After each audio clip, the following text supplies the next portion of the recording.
Hey guys, Jack from Clone or Die here, and today we're talking about the H&R 653. During the filming of the last shooting portion, I got hit in the face with shrapnel, so ignore this on my face. We are dealing with real guns, and you can't always get a ricochet and get hit in the face, so that's what happened. So I got it now. We're not going to talk about it ever again. Something hit me in the face. What we are going to talk about is this modern reproduction, the 653. It's a really cool rifle because it's essentially the grandfather of the modern M4. These were designed in the late or early 70s. They weren't actually used in Vietnam, but in platoon, Barnes and Elias looked really cool with 653s because they couldn't get XMs. And they were never officially adopted, but they were purchased by the military in either the late 70s or the early 80s. The documentation is not super clear on these. They were purchased, they were used by many famous users. There's a famous photo of Army Rangers using this, kind of what I'm representing today based on that photo. There's tons of photos of Navy SEALs using these, a bunch of photos of Delta Force. You'll see the guys in Acid Gambit, or Larry Vickers, his gun was a Colt 653 until they replaced them later with the other guns, the 723s. Oh no, South American guerrillas! Ah.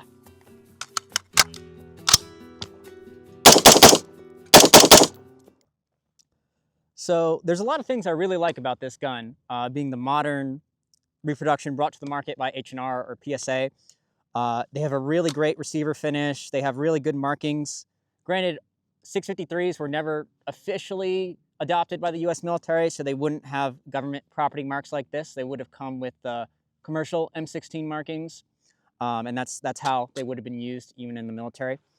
Now, these do come originally in a 14.5. For these, they did a 14.7, and they did a pin and weld on the flash hider. That's so we could reach the overall length with 16 inches. Plus, it's really hard to notice a difference between a 14.7 and a 14.5, so it still looks good either way. I'm happy with it. It's close enough. They do also come with the reproduction aluminum stocks instead of the later plastic ones for the other guns. These are the correct ones that were on this gun originally. And it is also a 2-position stock. It's just going to be straight in and out, and that's it for the 2 positions.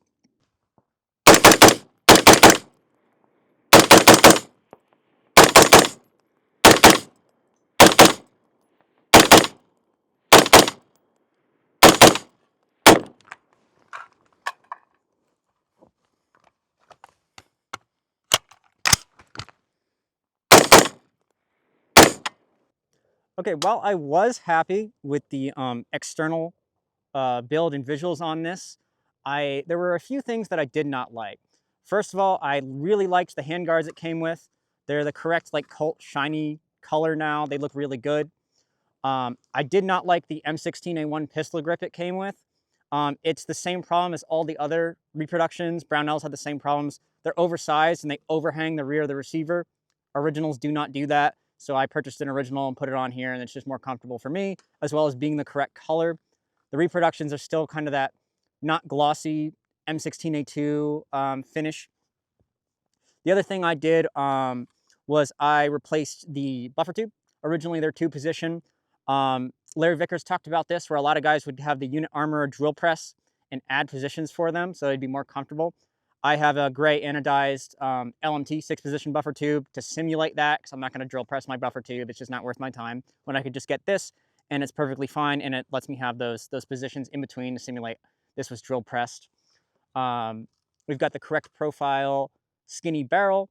We've got the correct A1 all the way open bird cage. We have the correct receiver profile, as well as the correct dust cover. Comes with the proper A1 dust cover. Overall, I've been really satisfied with the externals. Oh, one thing it also comes with as well that I wasn't a huge fan of, but I understand it keeps the price down. It came with a black nitrided bolt carrier group, and I really didn't like the way that looked. It didn't look like the original guns are supposed to, so I replaced it with a Colt gray phosphate one, which is far more accurate. It looks correct. That's probably just something that's a cost-cutting measure. I get it. I can easily replace it with a Colt bolt carrier, and it satisfies me. And they have a mil-spec trigger in them.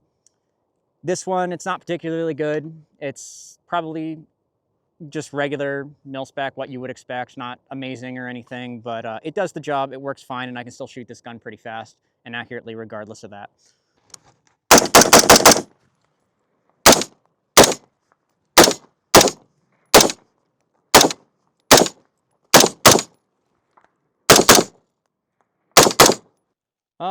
Overall, I replaced the parts that kind of bothered me, but they didn't affect the function of the gun. Today when I was shooting, you'll probably seen some of the clips, I did have a few malfunctions. I suspect these are more to do with these old USGI surplus magazines than they are the actual gun.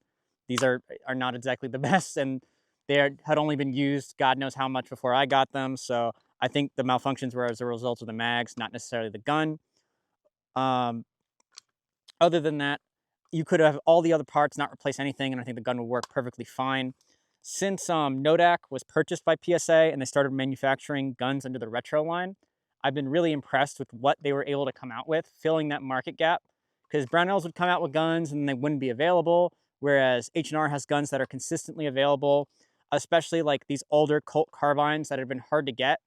And now you want like an SP1 carbine, you'd be hard to find one that's under $2,000 now, while these are coming well under that price point, and they can scratch that retro itch. Whether you want to be Sergeant Barnes from Platoon or you want to build a Larry Vickers gun, I think these are a fantastic platform that you can do that on.